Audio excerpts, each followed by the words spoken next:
Hello guys, আসসালামু আলাইকুম। আপনারা সবাই কেমন আছেন? আশা করছি সবাই খুব ভালো আছেন। আলহামদুলিল্লাহ, আল্লাহর রহমতে আমিও খুব ভালো আছি। তো চলে এলাম স্পেশাল চিকেন চপের রেসিপি নিয়ে। তো খুবই সুন্দরভাবে শেয়ার করেছি, দেখুন খুবই সহজেই বানিয়ে ফেলতে পারবেন চিকেন চপ, আর দারুণ স্বাদের। তো আমি এখানে কিছুটা চিকেন আমি কিমা করে নিয়েছি। তো এখানে নিয়ে নিয়েছি গাজর কুচি, টমেটো কুচি, বিনস মানে ক্যাপসিকাম নিয়ে নিয়েছি, গাজর, পেঁয়াজ, কাঁচা লঙ্কা সমস্ত কিছু আমি কুচি করে নিয়েছি। তো এখানে আমি একটা ফ্রাই প্যান বসিয়ে দিচ্ছি পুরটা বানানোর জন্য। তো পরিমাণ মতো আমি এখানে সাদা তেল অ্যাড করে দিচ্ছি। তারপরে একদম কুচি করে রাখা পেঁয়াজটাকে আমি দিয়ে দেবো তেলের মধ্যে। তারপর দিয়ে দেবো কাঁচা লঙ্কা কুচি, দিয়ে ভালো করে একটু লাল করে ভেজে নেব আমি। তো খুব সুন্দর করে দেখুন কালারটা চলে এসেছে পেঁয়াজের, বেরেস্তা করে একটু ভেজে নিয়েছি। তারপর দিয়ে দিচ্ছি স্বাদ মতো লবণ। লবণটা দিয়ে একবার ভালোভাবে মিক্স করে নেব। তারপর দিয়ে দেবো লঙ্কা গুঁড়ো। লঙ্কা গুঁড়োটা দিয়ে পেঁয়াজটাকে একটু ভালোভাবে নাড়াচাড়া করে নিচ্ছি আমি।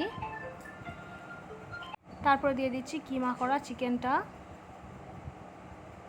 চিকেনটা দিয়ে একটু ভালোভাবে কষিয়ে নেব, একটু ভাজা ভাজা করে নেব পেঁয়াজের সঙ্গে। তো দেখুন সুন্দরভাবে আমি ফ্রাই করে নিচ্ছি।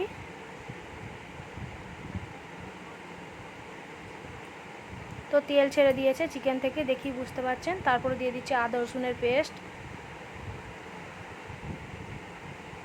দিয়ে সুন্দরভাবে একটু ভাজা ভাজা করে নিচ্ছি যাতে আদা রসুনের যে কাঁচা গন্ধ সেটা না থাকে। তারপর দিয়ে দিচ্ছি ক্যাপসিকাম কুচি, গাজর কুচি, আর দিয়ে দিচ্ছি টমেটো কুচি, দিয়ে ভালোভাবে চিকেনের সঙ্গে একটু ফ্রাই করে নেব।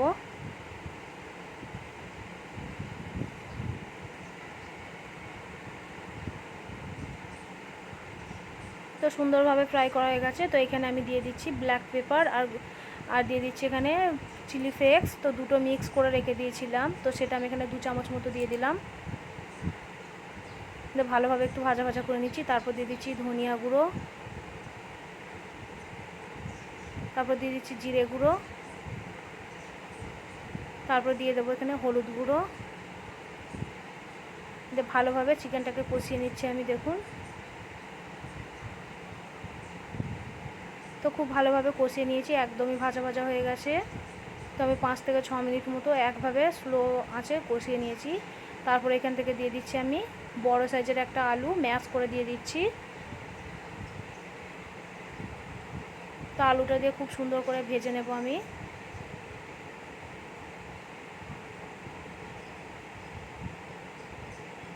তো সুন্দর করে ভেজে নিচ্ছি, দেখুন। তো কালারটা দেখুন মাশাআল্লাহ অনেক সুন্দর হয়েছে।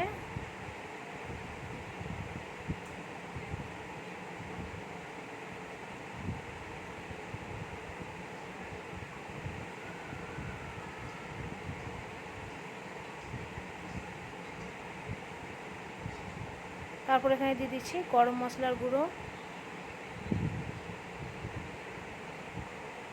তারপর এখানে আর 1 কলা মতো তেল দিয়ে দিচ্ছি, সুন্দর করে ফ্রাই করে নেব। তার জন্য একটু ভাজা ভাজা করে নিতে হবে যাতে শেপটা সুন্দরভাবে দিতে পারি। তো আলুটার পুরটা যতটা সুন্দর হবে চিকেনের চপটা খেতেও কিন্তু দারুণ লাগবে। কাঁচা কাঁচা থাকলে খেতে কিন্তু ভালো লাগবে না। তো পুরের ওপর নির্ভর করবে, পুরটা আপনি যেরকম সুন্দরভাবে বানাবেন চপের টেস্টটাও কিন্তু সুন্দরভাবে আসবে।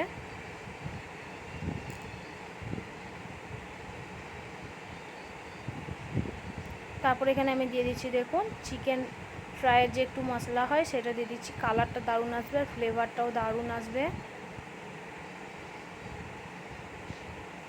তো দেখুন একটুখানি মতো দিয়ে দিচ্ছি আমি, দিয়ে সুন্দরভাবে একটু ভাজা ভাজা করে নেব। তো মাশাআল্লাহ কালারটা দেখুন দারুণ সুন্দর লাগছে, দেখেই বুঝতে পারছেন কতটা লোভনীয় হতে চলেছে। তো চলুন যতক্ষণ আলু পুরটা ঠান্ডা হচ্ছে ততক্ষণ আমি ব্যাটারটা রেডি করে নিচ্ছি। তো এখানে আমি পরিমাণ মতো বেসন নিয়ে নিয়েছি। তো অবশ্যই আপনাদের বেসনের পরিমাণটা আপনাদের আন্দাজ করে নিতে হবে, পুরটা যতটা বানাবেন সেরকম হিসেবে বেসনের আন্দাজটা করে নেবেন। তো আমি প্রথমে এখানে বেসনে একটু পানি অ্যাড করে দিচ্ছি। অল্প অল্প করে পানি দিয়ে একটা সুন্দর পাতলা মতো একটু ব্যাটার, খুব বেশি পাতলা বা খুব বেশি গাঢ় করা চলবে না। তো আমি পানি দিয়ে আগে ব্যাটারটা রেডি করে নিয়েছি। তারপর দিয়ে দিচ্ছি স্বাদ মতো লবণ, তারপর দিয়ে দিচ্ছি ধনিয়া গুঁড়ো 1 চামচ, তারপর দিয়ে দেবো লঙ্কা গুঁড়ো 1 চামচ, তারপর দিয়ে দিচ্ছি হলুদ গুঁড়ো, তারপরে দিয়ে দেবো এখানে আমি একটু জিরে গুঁড়ো দিয়ে খুব ভালোভাবে মশলাটাকে আমি মিক্স করে নিচ্ছি দেখুন। তারপর দিয়ে দিচ্ছি খাবার সোডা, একদমই 1 চিমটে মতো খাবার সোডা দিচ্ছি, আমি খুব বেশি এখানে খাবার সোডা ব্যবহার করব না। তো দেখুন ব্যাটারটা এরকম পজিশানে রাখতে হবে, তো আপনারা দেখেই বুঝতে পারছেন। তো এবার আমি এটাকে ঢাকনা বন্ধ করে রেখে দেবো 5 থেকে 6 মিনিট মতো, সুন্দরভাবে বেসনটা ফুলে যাবে। তো দেখুন ততক্ষণে আমি আলু পুরগুলো, চপের যে পুরগুলো রেডি করে নিয়েছি, তো কতটা লোভনীয় লাগছে দেখুন। তো আপনারা এরকমভাবে ভর্তা করেও খেতে পারেন, খুবই সুন্দর লাগবে। তো 5 মিনিট পর আমি ফিরে আসছি।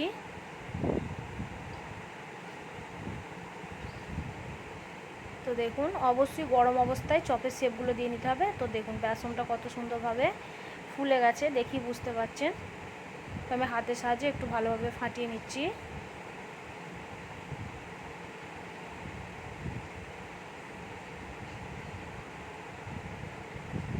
তো এখানে আমি একটা লোহার কড়া বসিয়ে দিচ্ছি, পরিমাণ মতো তেল আমি গরম করতে বসিয়ে দিয়েছি। তো তেলের মধ্যে দেখুন তেলটা গরম হতে শুরু হয়ে গেছে। তো খুব ভালোভাবে গরম করে নিতে হবে, আর গ্যাসের ফ্লেমটাকে অবশ্যই একটু লোতে রাখার চেষ্টা করবেন। তো আমি তেলটা দেখে নিচ্ছি চেক করে যে ভালোভাবে গরম হয়েছে কিনা। তো বেসনটাকে আরেকবার ভালোভাবে ফাটিয়ে নিচ্ছি আমি। তারপরে চপের একটা পুর নিয়ে দেখুন দুপাশটা ভালোভাবে উল্টে পাল্টে এবার তেলের মধ্যে আমি দিয়ে দেবো। যেরকমভাবে চপ করে সেই রকম সেমভাবে চপের মতো শেপ দিয়ে আমি ছেড়ে দিচ্ছি তেলের মধ্যে।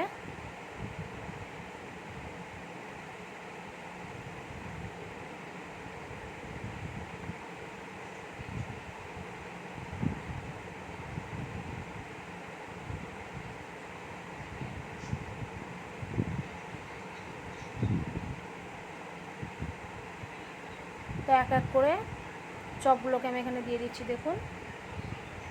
তো টোটালি আমি 6টা চপ এখানে দিয়ে দিয়েছি। তো আস্তে আস্তে করে উল্টে দিতে হবে।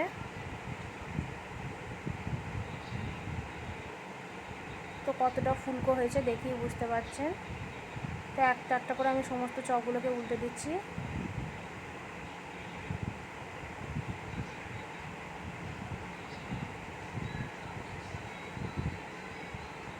তো দেখুন সমস্ত চপগুলোকে আমি উল্টে লাল করে ভেজে নিচ্ছি।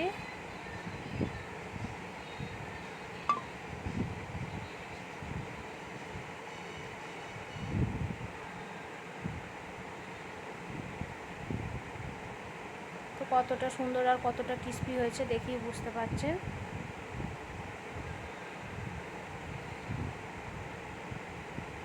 তো সমস্ত চপগুলো দেখুন আমি ভালোভাবে তেল থেকে ঝরিয়ে তুলে নিচ্ছি। তো সমস্ত চপগুলো আমি একইভাবে ভেজে নিয়েছি।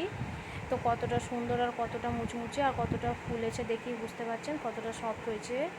তো ভেতরটা আপনাদের কাছে ভেঙে দেখাচ্ছি দেখুন, পুরো পুর ভরা দারুণ সুন্দর একটা চপের রেসিপি এত সহজেই রেডি হয়ে গেল। তো আপনারা এটা কোনো মেহমান আসলেও দিতে পারেন, বা রমজানের সময় বা সন্ধ্যের টিফিনের জন্য বানাতে পারেন, খুবই সুন্দর লাগে খেতে। তো আমার এই চিকেন চপের রেসিপিটা আপনাদের কেমন লেগেছে অবশ্যই কিন্তু লাইক কমেন্ট শেয়ার করবেন, আর চ্যানেলে নতুন হয়ে থাকলে চ্যানেলটিকে অবশ্যই সাবস্ক্রাইব করে রাখবেন। এরকম সুন্দর সুন্দর রেসিপি পাওয়ার জন্য চ্যানেলটিকে সাবস্ক্রাইব করে অল নোটিফিকেশানটাকে অবশ্যই অন করে রেখে দেবেন, যাতে সঙ্গে সঙ্গে রেসিপি দেওয়ার সাথে সাথেই আপনাদের কাছে পৌঁছে যায়।